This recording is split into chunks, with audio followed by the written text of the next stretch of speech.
Hello everyone, my name is Abhishek Shukla, your ICT instructor, Cambridge International School, Tasua. It's e-learning time. Once again, I welcome you all to the session, an initiative taken by CIS family to provide e-contents to students back at home. So before we move on to a new session, let's have a recap what we discussed in our last session. Purpose of communication, benefits of effective communication skills, characteristics of communication, and last but not the least is elements of communication cycle. Elements of communication cycle. Communication cycle, or the term called as communication process. This whole process of communication revolves around some components, and the components are like source, message, encoding, channel, decoding, receiver, and so on to feedback.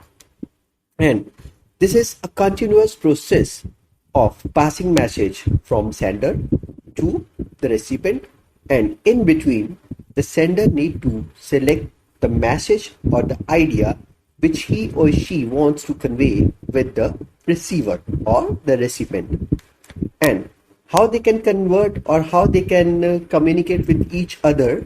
They can communicate with each other with some channels through which the message pass from one end up to another end, and then the message will be encoded in such a way so that it can be clearly understood by receiver.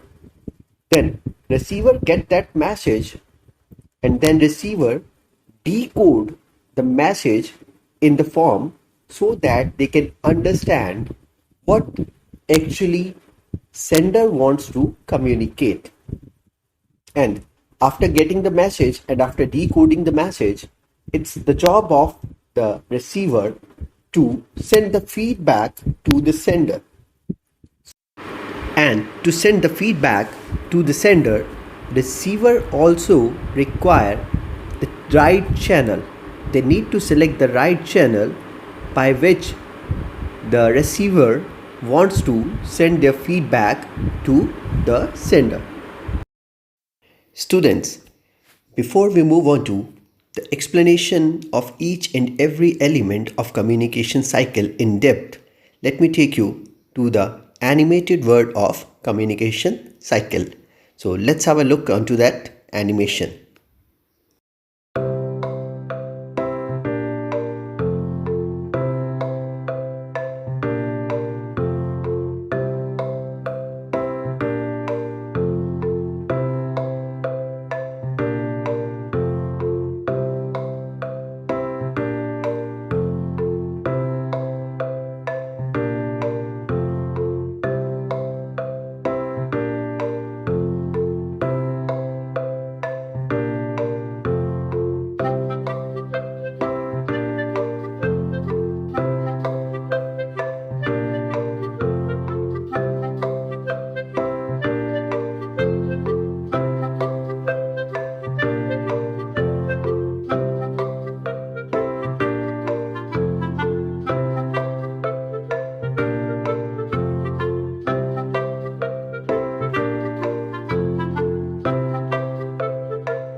Welcome back with the same session.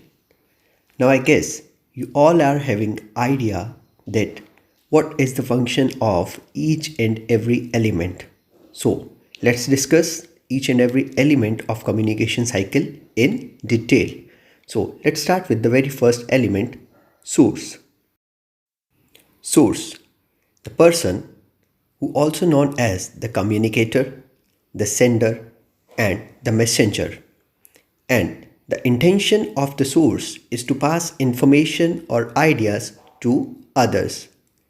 It is a person who wants to convey XYZ message or knowledge among others. The source decides on the message and the most effective method to send it. It's the messenger who will decide if the message should be delivered in a person or in the form of letter or another form of communication. Let's move on to the second element of communication cycle, message. The message or the idea is the information that the sender wants to convey to the receiver. The sender first formulates a clear idea that he or she wants to convey. The message is the subject of the communication, and the message can be an order, suggestion, opinion, feelings, or anything. The message can be in several forms. For example, the message is in the form of letter, the message is in the form of speech, the message is in the form of email or any text message, and the source takes in the consideration the meaning of the message. And this is the foremost element of communication cycle, because if there is no message, there will be no communication. Hence, for communication, the sender must have a message or idea with him or with her.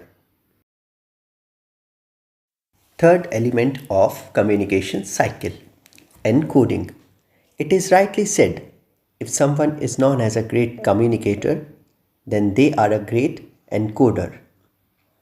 The process of encoding the message refers to the way the sender chooses to compose the message by selecting appropriate words, symbols, or gestures which he or she thinks will be understood by the receiver.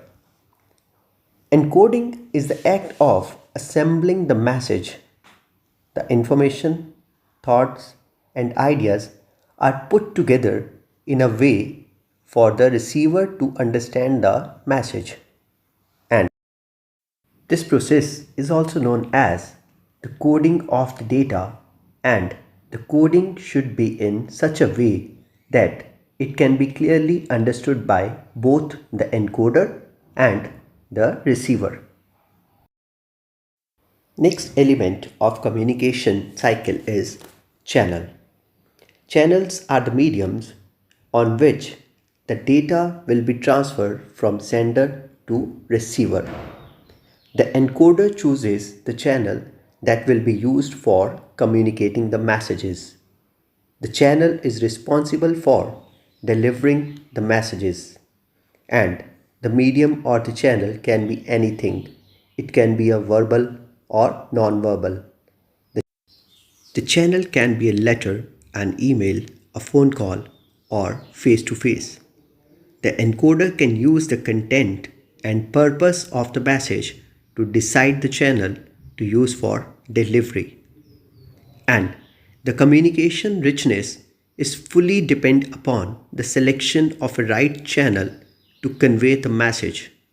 And for that, face to face communication is the very high in richness, because it allows immediate feedback among the sender and the receiver. Once the message or the idea is successfully encoded by the sender in such a way that it can be understood by the end user, and when the right communication channel will get selected, then finally the message or the idea will be delivered to the end user, which is called as receiver. The receiver is the one for whom the message is intended for.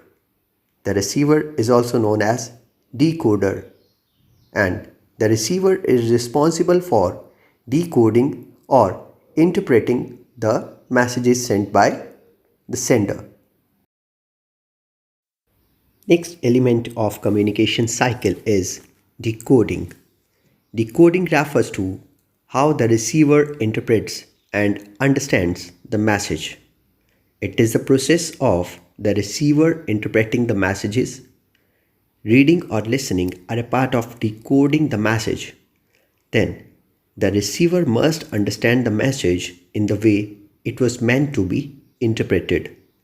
If the message is successfully decoded by the receiver, then it helps in better communication and effective communication. But if the decoding is not proper, or if the receiver cannot decode the messages properly, then there will be a noise, which is also considered as miscommunication. Now, into the process of communication cycle, let's discuss about the most important element, which is feedback. Feedback ensures that the receiver understood the message in the way the sender wanted the message to be understood. Feedback is also known as reaction and responses. The source can judge by the reaction if the message was received correctly. Because transmitting or sending message is half of the communication process. When messages reaches to the receiver, then he decodes the message and send his response to the sender to complete the communication process. And in the same, feedback enables the sender to evaluate the effectiveness of his or her message. If receiver does not understand what sender wants to convey, then the sender needs to refine or repeat the message depends upon the feedback or the response of their receiver. Now let's move on to a last element of communication cycle, which is noise. Noise. If the message is not received or not understood by the receiver, it is noise. Noise is a distorted messages due to the different perceptions, language barriers, interruptions, etc. between the two parties, the sender and the receiver. Anything Anything that distorts the message by interfering with the communication process is called as noise, or noise occurs during any stage in the communication process. Now that's the end of the session, elements of communication cycle. Now let's move on to a quick recap of the topics discussed in current session. In this session, we discussed so far about the definition of communication cycle, what are the different elements of communication cycle, source, idea, encoding, communication channel, receiver, decoding, feedback, and noise. Now, let's get started with some brainstorm exercise. Now, here are the questions related to the session which we discussed now. You need to solve each and every question, and I hope by yourself. And that's it for today or for the session. We'll be back with a new session. Till then, goodbye, take care, and have a nice time.